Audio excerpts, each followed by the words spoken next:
और इसलिए अगर देवेंद्र फडणवीस मुस्लिम देश के कारण इसको रोके रखता होगा तो हम उसकी भर्त्सना करते। एक तरफ वसुधैव कुटुंबकम की बात करते और दूसरे तुम्हारा मुस्लिम देश पर आधारित हिंदू राष्ट्र की बात करते हो, साले तुम्हारी हम खिलाफत करते। तो महाविकास आघाड़ी के जो मंत्री बने होंगे उनका भी पिछड़ों पर ध्यान नहीं रहता, वो तो अपने मराठी से ही देख रहे थे। तो इसलिए नहीं, क्या है, ये सब सरकारी जिम्मेदार है। कह लीजिए कि एक विचारधारा है, मैं नाम नहीं लूंगा किसी विचारधारा की, वो कहते हैं कि इस देश में जो धर्म पैदा हुआ है उसमें हम आरक्षण के हम उनके सपोर्ट में हैं, लेकिन जो धर्म इस देश में पैदा ही नहीं हुआ उसके समर्थन में हम नहीं है। ऐसी विचारधारा है, इसको क्या कहूँ? नहीं, वो विचारधारा संविधान विरोधी है। भारत का संविधान 1950 में जब मंजूर हुआ, यहाँ की 33 कोटि जनता ने उसको स्वीकारा है ना, और वो 33 कोटि में हमारे मुस्लिम भाई है। कुछ लोग बोलते हैं कि धर्म के आधार पर आरक्षण नहीं दे सकते, तो ये धर्म के आधार पर, हिंदू धर्म के आधार पर कैसे दे रहे हैं? वहाँ पे अनुसूचित जाति, जनजाति, बाकी लोगों को आप आरक्षण दे रहे हैं ना। जातिगत आरक्षण देश में है, जातिगत आरक्षण नहीं है, धर्म के आधार पर आरक्षण नहीं है, ऐसा एक आरक्षण जो है सामाजिक पिछड़ापन, शैक्षणिक पिछड़ापन, आर्थिक पिछड़ापन, इसके आधार पर वो आरक्षण है, धर्म के आधार पर नहीं है। महाराष्ट्र में मराठा आरक्षण, धनगर आरक्षण का जो है फिलहाल विवाद तो चल रहा है कि मराठा आरक्षण कह रहे हैं कि ओबीसी में हमें आरक्षण दिया जाए, ओबीसी कह रहे हैं कि आप उन्हें आरक्षण दीजिए लेकिन किसी भी ओबीसी में आरक्षण शामिल मत कीजिए। ये सारा विवाद महाराष्ट्र में चल रहा है। अब इसी को लेकर जो है महाराष्ट्र में मुस्लिम आरक्षण की मांग उठी है। मुस्लिमों को 7% आरक्षण दिया जाए, ऐसी मांग जो है नागपुर के संविधान चौक पर की जा रही है। माफ कीजिएगा, 5% आरक्षण की मांग की जा रही है। सर, आप मुस्लिम समाज को 5% आरक्षण देने की मांग कर रहे हैं, आपको लगता है क्योंकि सरकार, महाराष्ट्र की सरकार एक और मराठा आरक्षण जो 16% की मांग कर रहे हैं उनका विषय अब तक समाप्त नहीं हुआ, आप मुस्लिमों के आरक्षण की बात कर रहे हो? मुस्लिम समाज को जो आरक्षण दिया है वो संविधान के आर्टिकल 16(4) के अंतर्गत दिया हुआ है। और सच्चर समिति जब भारत सरकार ने बनाई थी, उसने रिपोर्ट दी थी 2006 में कि मुस्लिम समुदाय में जो पिछड़ा समाज है उसके लिए संविधान के तहत उनके शैक्षणिक संस्था में प्रवेश और सेवा भर्ती में आरक्षण की सिफारिश की थी। और बाकी भी उन्होंने सिफारिश की कि मुस्लिम समाज की उन्नति के लिए क्या क्या डिमांड करनी चाहिए। तो उसके तहत महाराष्ट्र सरकार ने 2008 में डॉक्टर रहमान साहब के नेतृत्व में, उनके अध्यक्षता में एक समिति गठित की कि मुस्लिम पिछड़े समाज का जो अभ्यास है उनका समिति गठित करके उनके अवलोकन करने के लिए परिस्थितियों का समिति गठित की। वो समिति ने अपनी रिपोर्ट सादर की है और उस समिति ने मुस्लिम समाज के 50 जाति जो है उनके लिए शैक्षणिक संस्था में प्रवेश और सरकारी पद भर्ती में नियुक्ति के लिए 8% आरक्षण का अहवाल दिया था। उसके बाद में महाराष्ट्र शासन ने 9 जुलाई 2014 को एक GR निकाला और वो GR के तहत मुस्लिम समुदाय के 50 जातियों को, जो पिछड़ी जाति है, शैक्षणिक, सामाजिक, आर्थिक, इन लोगों को, यानी संविधान में ही लिखा है कि जो शैक्षणिक, सामाजिक और आर्थिक पिछड़ा है वो जो वर्ग, उसको आरक्षण मिलना चाहिए। उसी के तहत ये गवर्नमेंट ने, महाराष्ट्र गवर्नमेंट ने 9 जुलाई 2014 को GR निकाल के इन लोगों के लिए शाला संस्था, शिक्षण संस्था में प्रवेश और नौकरी में 5% आरक्षण का तरतूब की थी, लेकिन उसकी अमलबजावनी अभी तक नहीं की है। इसलिए मराठा समाज के लिए सारा सरकार गुमराह कर रही है लोगों को। मराठाओं को आरक्षण मिलेगा करके, मराठा समाज को आरक्षण किस आधार पर मिलेगा? सामाजिक, शैक्षणिक और क्या आर्थिक आधार पर उनका पिछड़ापन है? किस आधार पर वो सही ठहराएंगे? जो है 1960 से अभी तक राज मराठा समाज का इस महाराष्ट्र पे रहा। हम ये नहीं बोलते मराठा समाज को आरक्षण मिलना चाहिए, हम हकीकत बता रहे हैं कि किस आधार पर मराठा समाज को आप आरक्षण देंगे। अगर देना है उनका आर्थिक पिछड़ेपन या गरीबी के बाद, तो वो तो 10% EWS लागू कर दिए हैं, उसमें वहाँ आ रहे हैं। अगर आप मराठा समाज को इतना होने के बावजूद भी अगर आप उनको आरक्षण देने के लिए कटिबद्ध हैं, तो जो मुस्लिम समाज में जो पिछड़ा समाज है, सामाजिक, आर्थिक और क्या बोलते हैं उसको, जो पिछड़ा समाज है, तो हाँ, शैक्षणिक, उस समाज को अगर आप आरक्षण घोषित करने के बाद लोगों के दबाव में अगर नहीं देते हैं, क्योंकि कुछ लोग बोलते हैं कि धर्म के आधार पर आरक्षण नहीं दे सकते। तो ये धर्म के आधार पर, हिंदू धर्म के आधार पर कैसे दे रहे हैं? वहाँ पे अनुसूचित जाति, जनजाति, बाकी लोगों को आप आरक्षण दे रहे हैं ना। जातिगत आरक्षण देश में है, जातिगत आरक्षण नहीं है वो। धर्म के आधार पर आरक्षण वो नहीं देते, ऐसा ही कहा। आरक्षण जो है सामाजिक पिछड़ापन, शैक्षणिक पिछड़ापन, आर्थिक पिछड़ापन, इसके आधार पर वो आरक्षण है, धर्म के आधार पर नहीं है। और ये जो जातियां उसका आधार बनाया है कि कौन सी जाति ज्यादा पिछड़ी है, उसका आधार वो है, प्रवर्ग उसके निकाले हैं। ऐसा ही बैकवर्ड कैटेगरी, विशेष बैकवर्ड कैटेगरी मुस्लिम समाज के लिए निर्माण की है, और उसमें जो आर्थिक सामाजिक पिछड़े जो लोग हैं उनके लिए ये आरक्षण का तरतूद है। फिर क्यों नहीं दे रहे हो? क्यों आप मुस्लिमों से इतना क्यों नफरत करते हो? ये नफरत है। तुम अगर सरकार बने तो सरकार का दायित्व है संविधान के तहत चलने का, संविधान के तहत कार्रवाई करने का।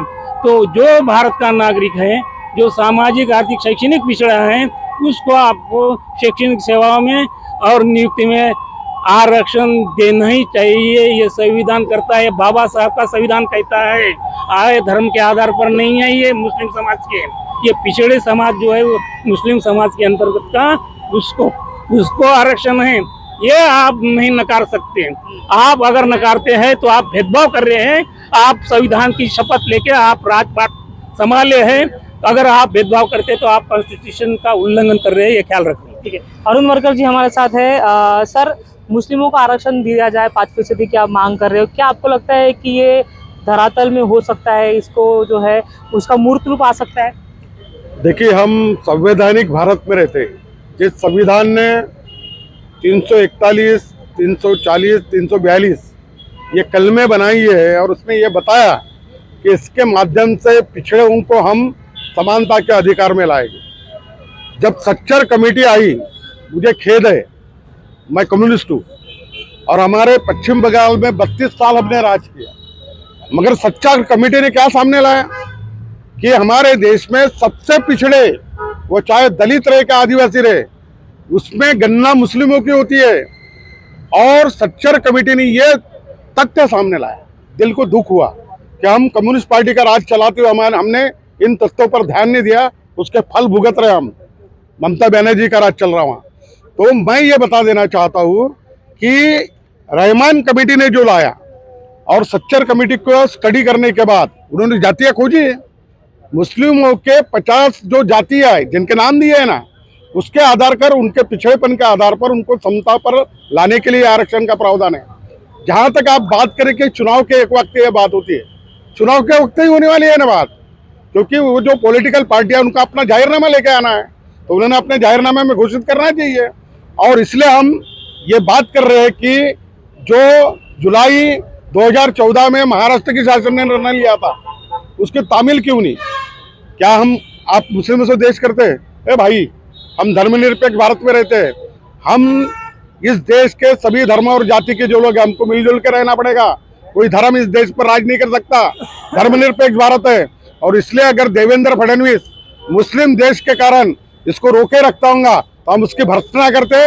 एक तरफ वसुधैव कुटुंबकम की बात करते और दूसरे तुम्हारा मुस्लिम देश पर आधारित हिंदू राष्ट्र की बात करते हो। साले तुम्हारी हम खिलाफत करते हैं, और इसलिए हम सब लोग मुस्लिम समुदाय के साथ है। उनका पिछड़ापन दूर होना चाहिए, उनको 5% आरक्षण मिलना चाहिए। वो संवैधानिक आरक्षण है। और आपको मैं बता देना चाहता हूँ, हाईकोर्ट की टिप्पणी क्या थी कि उनमें सबसे ज्यादा शिक्षा का अभाव है। तो उन्होंने, हाईकोर्ट ने ये बोला कि अगर नौकरी का जो है वो उसका कुछ रिपोर्ट मंगाए थे और शैक्षणिक आरक्षण तो दिया जाए। मुझे फक्र है, मैं बहुत मुस्लिम नौजवानों को देखता हूँ, बहुत से डॉक्टर बन रहे, इंजीनियर मिल रहे, उनको मौका मिला तो उन्होंने अपनी तरक्की, अपनी प्रतिभा बताई है। तो इसलिए कम से कम पहले शैक्षणिक स्तर पर उनको आरक्षण 5% लागू किया जाए, ऐसा मेरा कहना है। सवाल तो यही है सर कि 2014 में जीआर निकाला था, 6 महीने के बाद वो निरस्त हो, आपने बताया कि उसका क्या हुआ, हाईकोर्ट में वो टिका नहीं। मराठा आरक्षण के साथ भी वही चीज़ हुई, मुस्लिम आरक्षण दोनों को कांग्रेस और राष्ट्रीय कांग्रेस सरकार ने किया था, दोनों को आरक्षण दे दिया था। 16% आरक्षण मराठा को दिया था, 5% आरक्षण जो है मुसलमानों को दिया था। उसका हुआ क्या? नहीं, आपकी अधूरी जानकारी। मराठा आरक्षण को नकार दिया गया था, मगर मुस्लिम आरक्षण के बारे में न्यायालय की टिप्पणी ऐसी थी कि ये सच्चर कमेटी ने उजागर किया इनका पिछड़ापन, तो उनको शैक्षणिक स्तर पर नहीं क्या 5% आरक्षण दिया जाए। चूंकि जो सरकारें आई उनका दृष्टिकोण मुस्लिम देश का था, इसलिए शैक्षणिक आरक्षण नहीं दिया ना, तो कम से कम वो तो शुरू करे। और हम संवैधानिक सुप्रीम कोर्ट में जाके तय करेंगे ना कि ये संवैधानिक आरक्षण है कि नहीं, मगर शासन शुरू तो करे। मुस्लिम देश कौन कर रहा है? भाजपा जब 2015 से लेकर 2019 तक उन्होंने सरकार में थी, वो मुस्लिम देश ही है, या फिर 2019 से लेकर तो 2021 तक आधे 2.5 साल सरकार चलाए, शिवसेना हो, कांग्रेस हो या राष्ट्रवादी हो, क्या वो मुस्लिम देश आपके सबसे कौन मुस्लिम देश है? नहीं, मैं ये देखता हूँ कि पूंजीवादी व्यवस्था में पिछड़ों के तरफ जो ध्यान ही नहीं दिया जाता है, यहाँ वर्गीय हित देखा जाता है। तो हमारा मोदी तो अदानी अंबानी की सोच रहा है ना, पूरा देश उसके कब्जे में दे रहा। तो महाविकास आघाड़ी के जो मंत्री बने होंगे उनका भी कि पिछड़ों पर ध्यान नहीं रहता, वो तो अपने मराठी से ही देख रहे थे। तो इसलिए नहीं क्या है, ये सब सरकारें जिम्मेदार है। संवैधानिक बात ऐसी है कि मुस्लिमों का आरक्षण अधिकार है, वो उनको मिलना चाहिए। इसके लिए लड़ाई हम प्रारंभ कर रहे हैं। एक वर्ग है या फिर कह लीजिए कि एक विचारधारा है, मैं नाम नहीं लूंगा किसी विचारधारा की, वो कहते हैं कि इस देश में जो धर्म पैदा हुआ है उसमें हम उनके सपोर्ट में हैं, लेकिन जो धर्म इस देश में पैदा ही नहीं हुआ उसके समर्थन में हम नहीं है। ऐसी विचारधारा है, इसको क्या कहूँ? नहीं, वो विचारधारा संविधान विरोधी है। भारत का संविधान 1950 में जब मंजूर हुआ, यहाँ की 33 कोटि जनता ने उसको स्वीकारा है ना, और वो 33 कोटि में हमारे मुस्लिम भाई है, क्रिश्चियन भाई है, वो भारतीय नागरिक है। तो ये जो धर्म का नहीं क्या साला ठेका लेकर रखा है कुछ लोगों ने, और वो जो बातें करते हैं वो संविधान विरोधी है, वो देशद्रोही है। आपको लगता है कि क्या मुस्लिम आरक्षण उसका मूर्त रूप हो जाएगा सरकार में? देखो, सच्चाई उजागर हो गई है, सच्चर कमीशन ने कर दी है। हमको इनको बराबरी पर लाना पड़ेगा ना। हमको सुजलाम सुफलाम भारत देने कब होगा यार? इस देश के सभी समुदाय जब विकास करेंगे तभी तो ये सही भारत बनेगा। कि नहीं कि कुछ लोग बहुत अमीर बन गए, कुछ बहुत गरीब है, पिछड़े, ऐसा कैसा भारत होगा? हमारा संविधान समता की बात करता है, बंधुत्व की बात करता है। तो हमको उस दिशा में शामिल होगा, करना ही पड़ेगा। एक महत्वपूर्ण सवाल इसमें ये भी आता है कि सुप्रीम कोर्ट ने एक बाइंडिंग लगा दी है 50% आरक्षण की। हालांकि ईडब्ल्यूएस को उन्होंने 10% आरक्षण को वैध मान लिया। अब फिलहाल हरियाणा में घटना हुई कि प्राइवेट में उन्होंने 75% आरक्षण लागू कर दिया, उसको कोर्ट ने निरस्त कर दिया। अगर मुस्लिमों को 5% आरक्षण दिया जाता है तो ये 50% की बाइंडेशन बढ़ जाएगी, 10% एक्स्ट्रा हो जाएगी, 65% महाराष्ट्र में आरक्षण देना। आपको लगता है ये कहीं भी मान्य? और फिर सवाल आएगा मेरिट का, कि मेरिट का क्या होगा? देखो, ये सबकी जड़ यह है जाति जनगणना। 32 के जनगणना के आधार पर मंडल सामने आया, उसने वो सब पिछड़ी जाति ओबीसी की बात की। मैं ऐसा लगता है महात्मा ज्योतिबा फुले ने अपने काल में बताया था कि इस देश की जो लोक संख्या है वो लोक संख्या के प्रमाण में आरक्षण दे दिया जाए। ब्राह्मणों को 3.5% के ऊपर आरक्षण नहीं होना चाहिए। तो हमारा ऐसा कहना है भाई कि आरक्षण सबका अधिकार है। सभी धर्मों में, सभी जातियों में पिछड़े है ना। और हमारा नचिपन कमेटी ने ये सामने लाया, तो ब्राह्मणों को 3.5% आरक्षण, एससी महार जितने होंगे उनके अबक की बात की जाती है। तो हमारे देश में जाति जनगणना की जाए और उसके अनुपात में सबको आरक्षण दे दिया जाए, 100% दिया जाए। मेरिट का सवाल आता है, व्हाट इज मेरिट? अरे भाई, इनमें से मेरिट सामने आएंगे ना, उनके समुदाय से, उनके जातियों से। ये धोखा है, मेरिट नाम की बात ही बकवास है। अभी हमारे एससी के नौजवान ये ओपन से भी ज्यादा कॉम्पिट कर रहे हैं उनके इसमें, और उनको ओपन में कॉम्पिट करने का मौका नहीं मिल रहा। तो इसलिए नहीं कि प्रतिभा की जो बात है वो शिक्षा से विकसित होती है, वो जाति से विकसित नहीं होती है। मेरिट नाम का वो बदमाश लोग है, हजारों साल से ये 3.5% इस देश पर राज करता है, और अब मेरिट के नाम की बात करते हैं। 10% में आपको मालूम है मराठा समाज ने 8.5% आरक्षण लिया ईडब्ल्यूएस में। तो वो कहाँ की बात कर रहे हैं? तो ब्राह्मण वर्ग ही ओपन का सबसे ज्यादा फायदा उठाता है। ये 10% में भी फायदा वो उठा रहे हैं, और इसलिए हम ये बताना चाहे पूरा मेरिट खत्म किया जाए, समता लाई जाए, सबको जाति की संख्या के आधार पर, लोक संख्या के आधार पर आरक्षण दिया जाए। नचिपन कमेटी की यह सिफारिश है, वो भी भारत का ही आयोग था, और इसलिए इसको तामील करने को और इस देश को बढ़ना पड़ेगा। जातिगत जनगणना इसका इलाज है। फिर आखिरी सवाल, जिस तरह से जातिगत आधार पर आरक्षण की मांग की जाती है, अभी एक वर्ग ये भी है कि आर्थिक आधार पर आरक्षण दे दिया जाए और जाति का जो आरक्षण उसको बंद कर दिया जाए। आर्थिक आधार पर आरक्षण देना क्या आपको लगता है कि ये सही है, या जातिगत जनगणना के हिसाब से ही जातिगत आधार पर आरक्षण जो चल रहा है उसको चलान देना चाहिए? देखो, आर्थिक है यार, तुम और मैं भी पढ़े हैं। ईबीसी लेने के लिए कैसे सर्टिफिकेट इनकम के बनाते थे, तुमको मालूम है, मेरे को मालूम है। इस देश का आईएएस का अफसर का लड़का भी इनकम सर्टिफिकेट बना लेता ना, बाप से अलग हूँ, तो यह आर्थिक आधार भी धोखा है। इस देश का पिछड़ापन ये सामाजिक देखा गया है, इस देश का पिछड़ापन ये शैक्षणिक देखा गया, आर्थिक में नहीं, शैक्षणिक और सामाजिक पिछड़ापन यह है आधार आरक्षण का, और वो उसके आधार पर देना है। ये तय है कि आरक्षण देने के बाद उसका अढ़ावा होना चाहिए, उसका अढ़ावा होने के बाद कौन कौन लोग विकसित हो गए उनको उसमें से निकालना चाहिए। आज दलित आईएएस अफसर का बेटा भी आरक्षण का फायदा उठा रहा, ओबीसी के भी, मगर क्रिमी लेयर है ओबीसी में लागू, अब वो अंदर घुस नहीं पा रहे। तो ये सब सोचना पड़ेगा हमको, इसको साइंटिफिक ढंग से सोचना पड़ेगा, इसको कोई जाति और समुदाय से नहीं। इसलिए मेरी मांग ऐसी है कि जाति जनगणना की जाए और सब समुदाय को आरक्षण का अधिकार दे दिया जाए। तर तो जो जिस तरह से महाराष्ट्र में मराठा आरक्षण की मांग की जा रही है, अब उसी तरह से मुस्लिम आरक्षण भी दिया जाए और उन्हें 5% आरक्षण देकर शैक्षणिक, सामाजिक और राजनीतिक तौर पर सक्षम किया जाए। ये फिलहाल आरक्षण, ये जो फिलहाल मांग जो है नागपुर से की जा रही है।